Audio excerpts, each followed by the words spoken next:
Okay.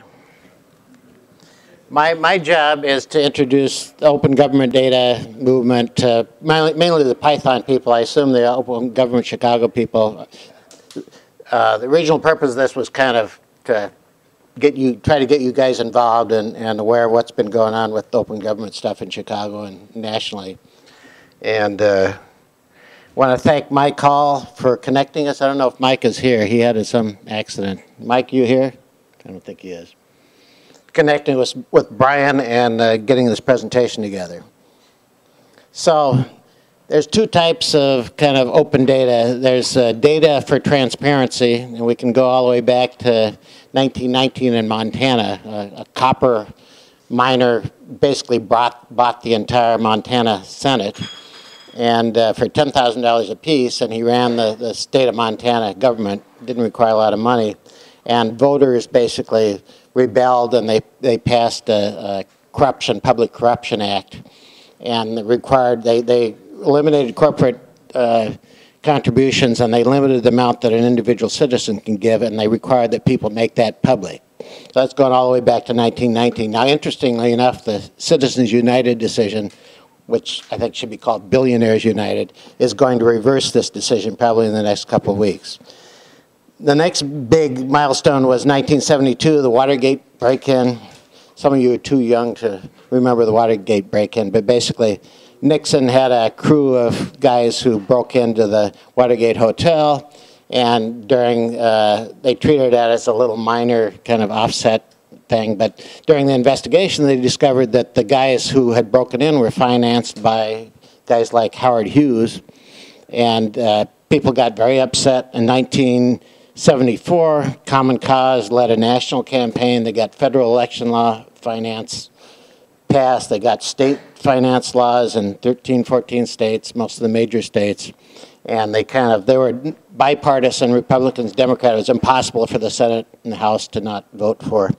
So that's kind of the government transparency part of this thing. There's also this idea of government or Gov 2.0, or data as a platform. And basically, instead of citizens treating government like a vending machine, this is O'Reilly's words, the government should get into the platform business so government can better serve citizens, and civic-minded developers can serve themselves and serve others by extending the platform. There's lots of examples of that, not just in the data world.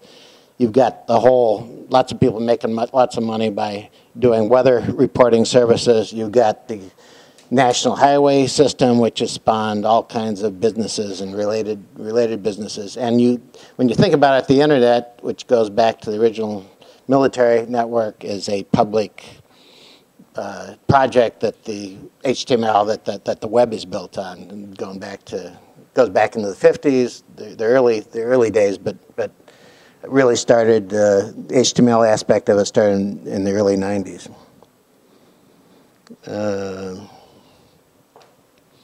Open 311, Baltimore's using Open 311. Open 311 is basically, 311 is when you have a pothole or you have a water leak, and you call and say, well, there's a water leak on our block, and it goes into a system, and then crews are scheduled. Typically, at least in our neighborhood, someone comes out and assesses how serious it is and when they need to fix the water leak, and then if they decide it needs to be fixed within a week, a crew comes out within a week and fixes it.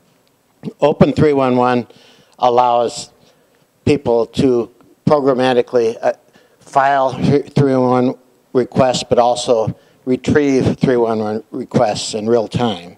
And when you think about it, there's lots of interesting applications. For quite a while in Chicago here, abandoned buildings are a big problem. They're costing the city and the county a tremendous amount of money, tens of millions of dollars a year, and the banks had refused to kind of take care of the abandoned buildings. They passed an abandoned building ordinance. For a long time, the only reporting we had of which buildings were abandoned is buildings that people had called 311 and said, we think this building's abandoned. The city sends out someone within 10 days, confirms whether it's abandoned or not. Now, there's an ordinance that requires a lot better data from the servicers, which means the banks, the people who own the properties. Once you go into foreclosure, the banks get some responsibility for maintaining that property. City of Chicago has released a data portal. It really started during the Daley administration. The first two things they released were most popular books in the library and FOIA requests. They did this to penalize reporters who were clamoring for open data. They wanted the Sun-Times reporter to see what the Tribune reporter was looking for to try to make it hard for people to have exclusive stories. Things have improved considerably during the Emanuel administration. This is I'm at WebEtex, but I'm also one of the founders of Open City, which Forrest and Derek's one of the founders, Forrest, Juan, Chad Pryatt, Groupon, I don't think he's here, and a bunch of other people we've been volunteering to do a bunch of projects. If you want to look at what we've been working on, opencityapps.org will take you to. But anyway, about May or June of last year, the city released a whole bunch of lobbying data, and I happened to notice it. And I looked at all it is, like 16 different databases, and I tried to figure out how we could relate data in all the 16 databases. Then I called a couple guys at Groupon. I talked to Derek, who we worked together, and we said, what can we do with this data? We had a couple of meetings, and about a week or so, we figured we could actually tell a story with this data. Then Google and the city of Chicago sponsored a hackathon. We went to that. We recruited about 5 more volunteers, and we created Chicago Lobbyists in basically about a 10-hour day. And then we realized there were lots of problems with the data we were getting. We posted those problems on the website. The city responded. Within 3 or 4 weeks, they had improved the data. They'd given us data we needed. They'd normalized the data. We spent, before the hackathon, we spent two days normalizing the data. So anyway, it's an example of the city actually responding to independent designers and developers who want to do something. Pretty good example. I include this because it's historic and also it involves Dan O'Neill, who worked with Adrian Holovati, and Harper Reid, who's now CTO of the Obama campaign. They basically intercepted the data that CTA was supplying for a proprietary application. They'd actually gone to a private vendor. The way they wrote it, I think it probably had a JSON feed or something like that. Do you know, did it have JSON?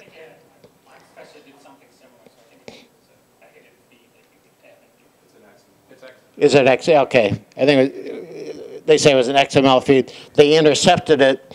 They basically did their own application, and then they approached the CTA, the leadership and the developers and designers, and they said, oh, we've already kind of liberated this data. Why don't you make it public for everyone? And they did. And the interesting thing is that the developers there were really excited that now they could use their own data to produce. It changed the whole attitude, and it was another kind of cooperative thing. And you guys know there's like 10 million CTA applications now. The last thing in the world we need is another CTA bus tracker or train tracker. This is a project of Forrest and Derek. They did overnight before a snowstorm. The city, about a day, 2 days before the snowstorm, they released their night before, they released their plow tracker application. And that had the really useful information. If you wanted to know where a plow was, you could find that out. Well, how many of us want to know where a plow is? We want to know what has the plow plowed. So Forrest basically got the data. That was a JSON feed, right? They got the data. They extrapolated probable paths based on how often did you get the data? Every 20 seconds. So then they used an algorithm to extrapolate what the path is. And then they used OpenStreetMaps, which has some problems in terms of inaccuracy in the streets and that kind of thing. But anyway, they can actually tell you, you can put in your address, you can find out what streets around where you are have been plowed with a reasonable 80% accuracy, 85% accuracy, something like that. So if you need to get somewhere, this is pretty useful when you think about it.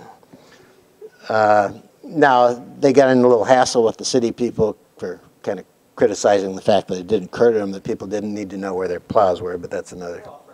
Okay. Now, this is from the bottom of the Open City Apps homepage.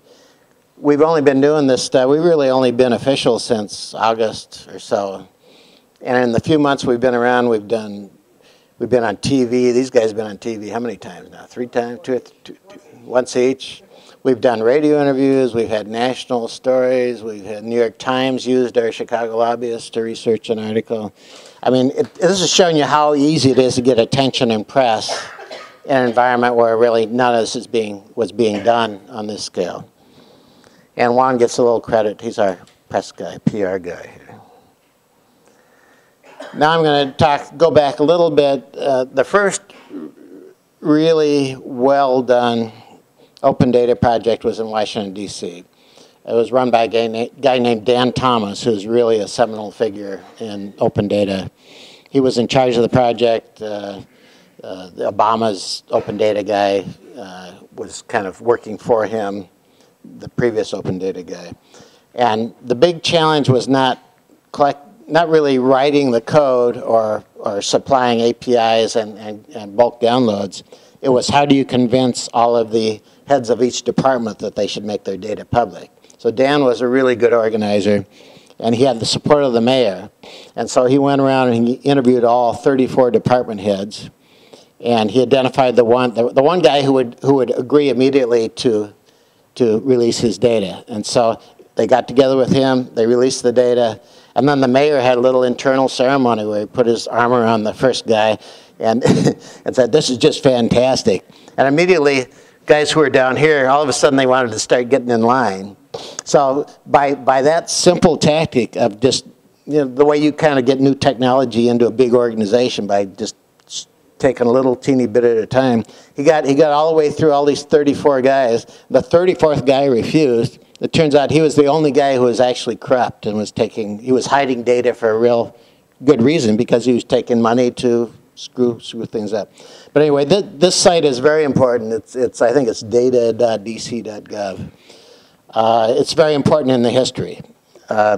One interesting thing is that, can anyone guess who the primary users of this website are?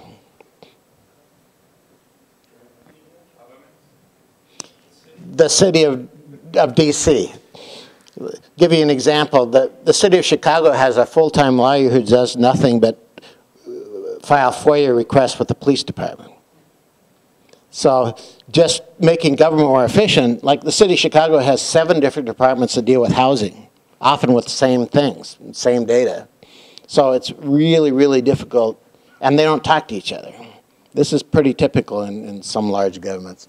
So having this, people thought it was a transparency issue, that kind of thing. It actually was a government efficiency issue. Now you probably know, Holovati created Chicago Crime in 2005, which was a big splash. It was one of the first Google map mashups. And he basically scraped data off of the city's crime site, ClearMap, and plotted on a Google map. There's about a 2-week delay initially, I think, and created a lot of controversy, and he got an award. And so the Knight Foundation heard about him and decided to give him a grant in 2007 to create EveryBlock. Now, strictly speaking, EveryBlock's not an open data application because they collected a lot of data, but they never released any data. They have no APIs or anything like that. But they were very important in kind of setting the stage in Chicago and then nationally for collecting data in whatever form it was, whether it was PDF or pieces of paper or whatever, and figure out, they wrote software to scrape PDFs and extract the data in some form that they could use reasonably efficiently, that type of thing.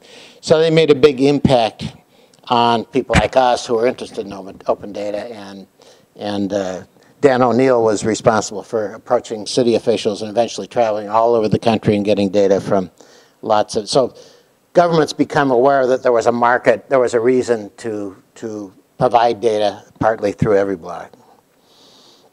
In December 2007, a bunch of open government advocates got together and put together these basic principles, which are still, of open data, which are still worth reviewing. I'm not going to read them to you, but we usually say machine readable, machine processable, thinking you should be able to add data and you should be able to take data out, non-proprietary. What they don't say here, which is a big problem, as part of the machine processable, it needs to be normalized. And a lot of government data, public data, is not normalized. It's a big, big problem, especially if you're dealing with millions of record sets. So that's something that is still a huge problem. In January 2009, the first city camp was held in Chicago, and hundreds of designers and developers came from all over the country. Tim O'Reilly was there. He announced Code for America, was a real energized. A lot of people whose names you would know now from Chicago were there. A really interesting, we were sponsors of the event. It was about 3.5 years ago. And it really kind of spawned the Chicago open data movement in a fairly big way. Of course, it took a long time before we'd actually get any data, but the city of Chicago internally was collecting data, they just weren't releasing it. And the Department of the Department of Innovation and IT had people collecting data and putting it in formats that could be released, and they worked with some external agencies but Daily Press Office never allowed it to be released until just the last couple of months of his administration, and then they released the FOIA and the library book data. Actually, Derek worked on a project with the Columbia Journalism School to collect FOIA data, and then they actually had students call every FOIA, TIFF, every TIFF location and try to learn something about it. They put it all together in one database. They plotted on a map. They wrote stories about it. New York Times cited it. So that was, once the FOIA data was kind of out there, it kind of might as well release it if you're the city. Then Obama was elected. He started data.gov. It was released in 2009. It started with 47 data sets, and it was 450,000 data sets. What they don't tell you is a lot of the data is very generalized, so it's not granular enough. If you get 5 levels, they get on 3 levels, or they get on 4 levels, but it's not granular enough to do anything useful. They had this big contest to use Medicare data, but they don't give it to you down to the anonymized individual patient level. If we could get that, so all you could do with the data is, yeah, go ahead. If you give, the more fine-grained you give the data, the easier it is to de-anonymize, even anonymized data. Oh, I agree with you. I know there are big issues. It's been proven over and over again that if you correlate enough data sets, but if you had the anonymized individual patient records, you could do cancer studies. You could take all the women who have been treated for breast cancer using this therapy and this therapy and this therapy and this therapy. You wouldn't have to do a lot of these studies. You would have, it would increase the progress of medicine tremendously. There is actually a project now in Evanston to take all the Evanston Hospital data, keep it internal, but start doing this sort of analysis, which should be, there's also a cancer center in Texas which is trying to use Texas data to do the same sort of thing. There's tremendous potential here if we can get anonymized, granular data to help medical research. And then finally in 2011, the data portal in Chicago starts to open up. Again, we get 20 most popular fiction books, but partly influenced by Derek's work and Columbia's work. They release all the TIFF stuff. And then John Tolva makes a urinary reference here. We're only dribbling now, expect a steady stream. If you haven't met him, he's quite a character. Oh, what is it, the first Wednesday of every month, there's urban geek drinks at a place on South Clark. Villains on South Clark. It's about 600 South Clark. Tolva usually goes there and he DJs. He plays the music way too loud so you can't talk to each other. But it's become the place to go for people in the know. It's where the elite meet to greet and eat, you know. So if you're interested, it's worth going. And it used to be kind of a little private invitation-only thing, but now Justin Massa, yeah, it's largely data people or people who are interested in urban sustainability, that kind of thing. It's like cities and technology. It's cities and technology, yeah. What's the date on that again? It's the first Wednesday of every month at Villains, yeah. And they have really good beer on tap. They have a whole bunch of different types of beer on tap. 200 kinds of beer in bottles. I mean, really high, and free food. Come for the people, stay for the beer. Yeah, come for the. It really. I've been gone since I think the first one. I think there were like just 10 of us the first one. It's definitely worth going to. So what's next? Well, we're going to get more data, obviously, which is part of what these guys are going to talk about tonight. Better data tools, which is part of what these guys are going to talk about. Better apps, more data workers. There's tremendous demand. In Silicon Valley, if you went to the Strata conference or data-related conferences, you know that VCs are pouring money into big data-related projects. Mostly private. There's no money for civic projects, but using Twitter data screens. And there's a project we may be working on, which basically takes, it's not proprietary, takes Twitter mentions. Like, let's say Samsung releases a new tablet.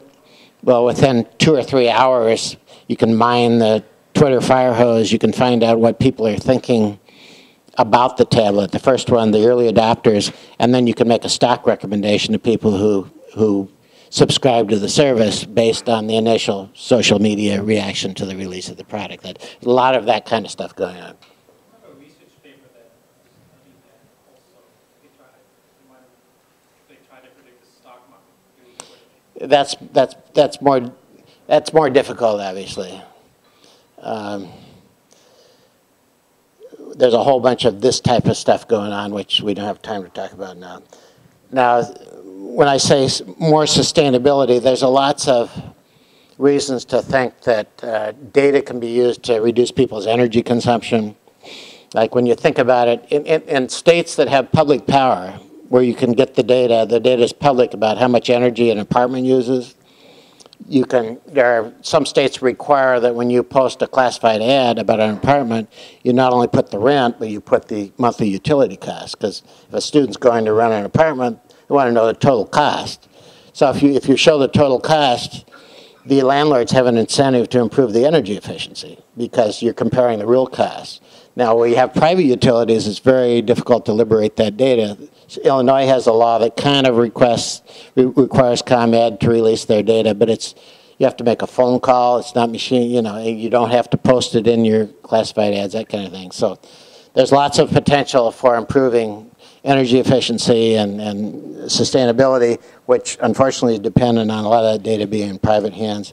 Political transparency, as you guys know, Citizens United, what I call Billionaires United, is major blow to political transparency. I don't know how many of you follow this, but they can not only form these super PACs, but they can form 501c4s, which are nonprofits. They don't have to list the donors. They don't have to actually report until next year. And it looks like, we may very well have a Republican presidency, a Republican Senate, and a Republican House of Representatives, and there's no going back after that. There's a joke in the open data movement that you have to have an ID to vote, but you don't have to have an ID to buy an election. And a lot of the money coming in is foreign money, that type of thing. Next step, which we're going to have a presentation with Tolva and an architect, Doug Farr, a real forward-looking architect. Hopefully next month or the month after, we're looking for a venue about kind of integrating the digital and built environments. So when you think about it, there's lots of things that are wired already, like big belly garbage collectors, parking meters. People are carrying around smartphones, all this kind of stuff. There's a project in Scotland, I think, isn't it? There was just a story in BBC, Scotland, where they're wiring the public way, installing cameras, all this kind of stuff, and then they're going to do analysis. It's kind of a big brother, a little bit wary of it, but there is a lot of potential for integrating, basically making things more efficient, making life more pleasant, more efficient, all this kind of stuff, thinking about the built environment and the data components. The example Tolva gives that you probably haven't noticed, but if you go to a bus stop, there's a number you can text to, which will tell you back when the next next bus is coming. So people who just have feature phones can only text, they can get the same information as smartphone people. So a lot of approaches like that are being worked on, primarily in Europe right now, but they want to do that in Chicago too, so it's a real interesting area. And I think that's it. Yep. One thing before, my girlfriend has had Iceman Cometh tickets for 3 months now, and I'm missing the first act, so I have to leave immediately. She's going to be really pissed off. Oh, you want to take some questions real quick? I can take some. I want to tell you, we are going to be working on a project with the Sunlight Foundation. The FCC requires that television stations list every commercial they run, who pays for every political commercial. Well, they've stopped it in court. It was supposed to be released in digital form. They're going to stop it probably. The courts won't rule on it until after the election. But Sunlight is organizing thousands of people to visit their TV station every week, collect the data. They're putting it in a database, and then they're talking to us about then visualizing it, trying to correlate it with some of the Google election data, polling data, stories about.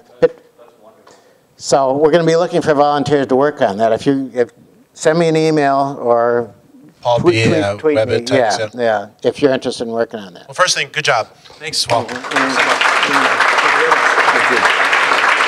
you got a question for Paul, raise your hand. I'll give you the microphone so you can everyone can hear you. Raise your hand if you got a question for Paul.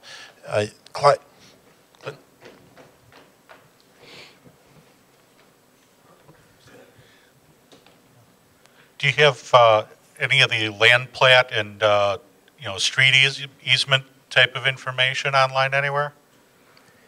The county assessor's office has that data, and I think they just announced that they're going to release it. Have you been following that for us? Yeah, I think just a few days ago.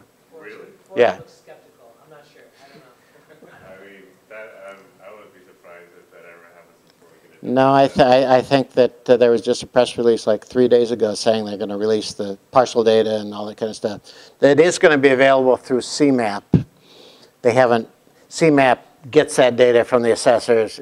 It's a long story, but the county bought a system that requires them to pay 12 cents or something like that every time someone accesses parcel data, and they somehow figured out a way to get around that. It would cost them tens of millions of dollars a day. But what I heard is it is going to be released. Anyone else a question? Raise your hand. I didn't need a mic. Oh, for the recording. Yeah, so I was kind of curious how WebEdTech goes about making its data visualizations as accessible as possible in as many ways as possible. So it seems like at times the government app community can be kind of insular. It makes apps for itself. I'm wondering just how WebEdTech kind of thinks about that and what you do to combat that. Well, we need to distinguish between OpenCity and WebEdTech. OpenCity is three of us at WebEdTech were founders of OpenCity, but there's other people involved. So OpenCity is different. WebEdTech does work on open data projects, but and we do consulting also. But OpenCity is a bunch of guys here plus a bunch of other guys. And it's kind of a hard question in terms of the user interface you're talking about, or you're talking. Well, we have really good designers who are really experienced in making things clear and easy to understand, and we use the D3 library, pretty sophisticated library, and other libraries, HighChart. Basically, you just need to become aware of the different, and you need to have quite a bit of experience in making stuff clear and accessible. I don't know what more I can say. It's just, learn by doing, basically. Sure. Sure. Last question. Anybody? Is there anything else you can talk about with the Sunlight Foundation? So I've been following the Sunlight Foundation's attempts to try and get this data liberated about campaign spending on. Can you talk about that at all a little bit more, just for a second? A little bit. We talked, and we were at a conference last week, and we talked to a couple of the main people involved in it, including the woman in charge. the first hurdle is getting enough volunteers to actually go collect the data. How many volunteers do you need? They're not absolutely sure they're going to be able to get as many volunteers as they need. They tried it out in Wisconsin during the Walker recall, and they really weren't able to get enough volunteers despite having some union help and some activist help and student help. Is there like a metric? Like, so Chicago, what's the population of Chicago? Chicago doesn't matter. They're really only going to do it in, they're only like going to look at the Walsh race. They're going to look where the Billionaires United money is going, which is, looks like it's only going to be Walsh in Illinois. We're kind of deprived because we're in a progressive city. We never get any of these ads. We don't know what's going on in the rest of the country. No, but Ohio is going to get hit really hard. Yeah, they're going to concentrate on the swing states and in the House of Representatives races and the Senate races in non-swing states where there's a tremendous amount of money going in. In Wisconsin, for instance, the pro-Walker recall people spent $5 million and the anti-Walker recall people spent $45 million. I mean, this, my opinion, this, to pretend that it doesn't make any difference is just ridiculous. Well, the ones who are in favor of the recall spent $5 million, and the ones who are opposed to the recall spent $45 million. Yeah. And it's just going to get worse in the general election. There are small House of Representative races and senatorial races in small states, because small states have 2 senators. They're going to get outspent 50-1, possibly. You know. Yeah, Daniel reamed Paul Graham at PyCon, so he was being very kind to you. Thank you very much. Thank you. Everyone, thanks. All right. We're taking a break. There's some very small cupcakes over there, and more beer. Please enjoy. Good to meet you. Awesome. Thank you. Seriously, bro. Yeah, if you want to help out. I do want to help Okay. out. I mean, whatever help I can do. Are you Python or Ruby or? Python. But I can do We're Ruby. probably going to do it in Ruby, I think. Yeah. In help? Do you have a car? Data, do you need mining help? Not on that project. No, that's going to be pretty cut and dry. They're handling the data part of it. I forgot to bring any cards. If you give me your cards, I can. You know what? Oh, I need to Python card. I don't have a card. Well, you got my email there. Yeah, just Paul B. at Someone to webpage. jump on, like, I can go jump on a bus once a week and go to Indiana. Oh, they would love that. They would, That's- we can connect you with the Sunlight people as a volunteer. Sure. That's what I mean. Oh, this that'd is be so great. important. Okay, It's good. so important. I recognize. I appreciate it. Well, I'll connect you with the Sunlight people on that thing. That'd be real good. Yeah. I mean, I followed the Walker recall little by I went up there to Burlington for the rallies and everything. Yeah. It's amazing the people who are involved in that. And I think it was actually, I mean, yeah, it's in the large it was unsuccessful, but I think it actually demonstrated nationally, you know, that there is still an organized labor movement to be reckoned with to some extent. And I think that activists are willing to get out there and fight, at least in certain, you know, where there's a tradition. This is about an hour-long conversation. We actually talked to people who were involved, and it's really complex in terms of why they lost. Money had a lot to do with it, but there are all kinds of other factors also, which we can. Strangely enough, one of the real experts is Bowser from Sha Na Na. Get a job. Get a job. That's from the 50s. You probably never heard of it. He was a big celebrity. He's traveling the country doing concerts, but then he works on races. He spent like a month in Wisconsin speaking and helping organize, working with the unions. He knows the history of this stuff. He looks like an Italian Teamster mob boss kind of guy. He really does. He's a real interesting guy. But this is a real long conversation that I just don't have time to do. Yeah, we'll grab, no, I don't want to keep you from your show. We'll grab a beer sometime. All right. Because this is important. Okay, good. Paul B. Architects, like architects only wet in the price.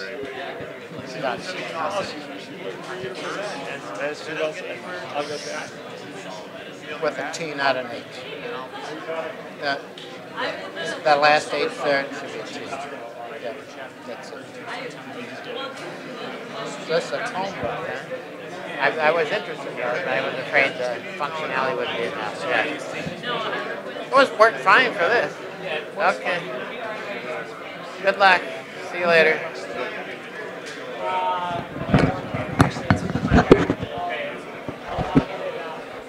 Okay, guys, are you guys getting all set? Yeah, we're getting good. 5 minutes.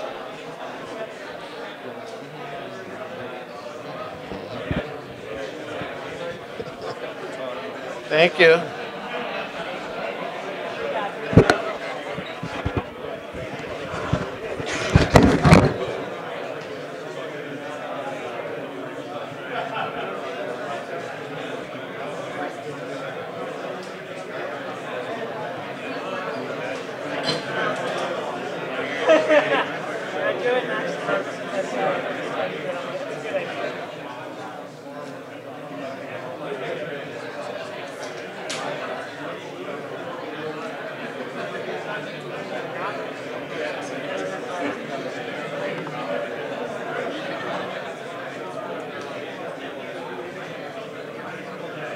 Thanks for tweeting, guys. See you. Good to see you. My favorite couple. That should be.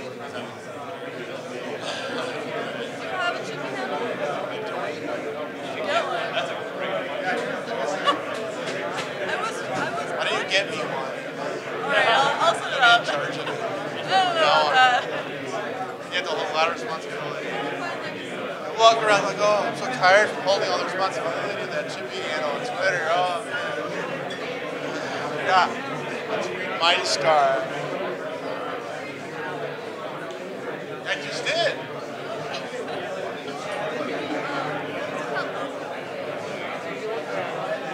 Oh, you saw the new site? Let me bring up.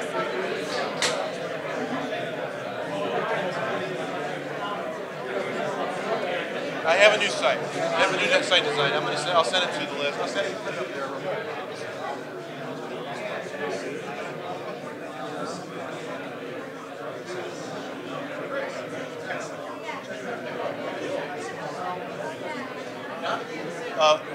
Which email are you? You're F. Greg, right? That's what you're on now, right? Okay, I need you to bring something up for me once you get your stuff. Oh, yeah. Oh, okay.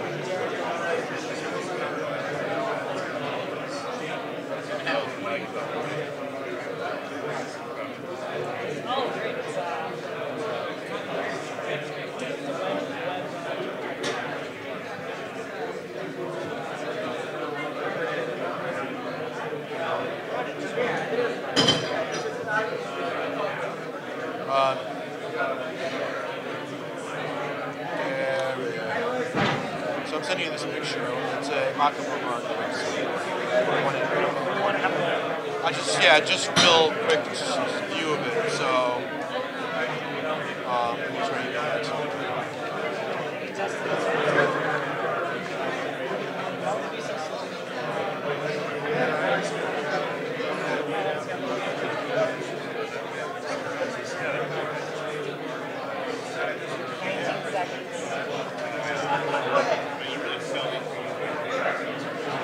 Okay, it's fair to say that you guys will have more Python in your presentation.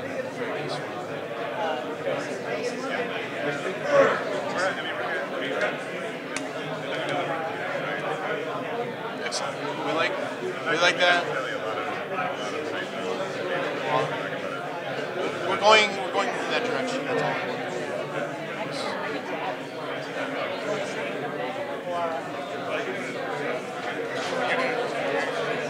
But to start off, would it be weird if I'm down here?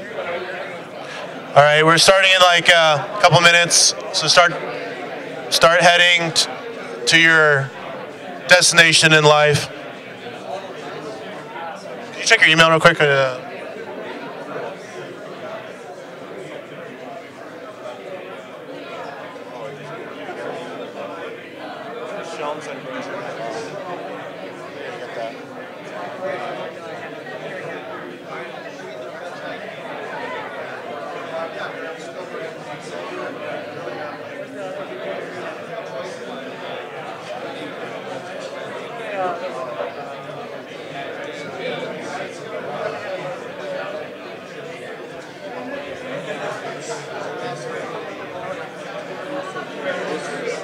Yeah, we're going to be starting here. Start heading back to your seats, please, or stand quietly.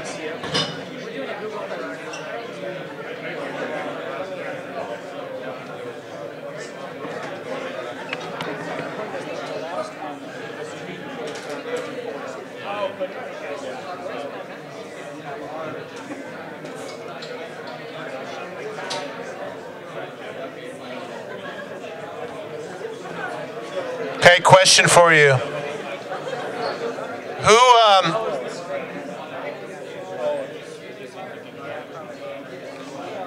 Who likes this space? I mean, is this pretty cool? Cool space, all right, good.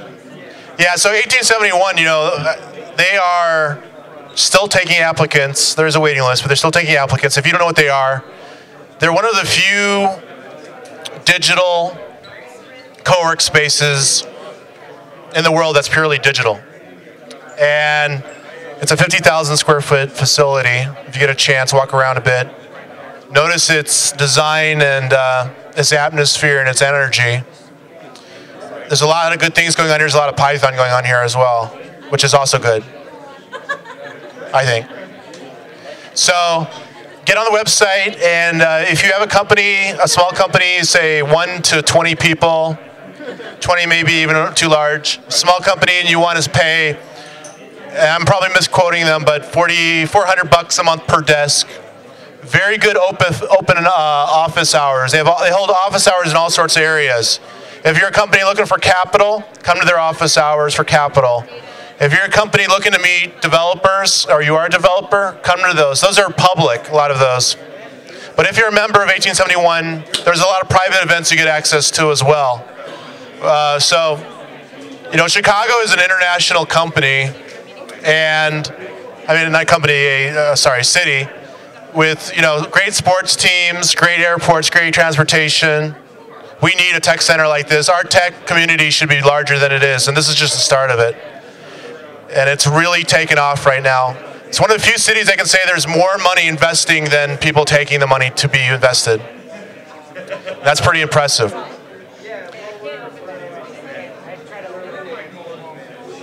Doesn't show up? Okay.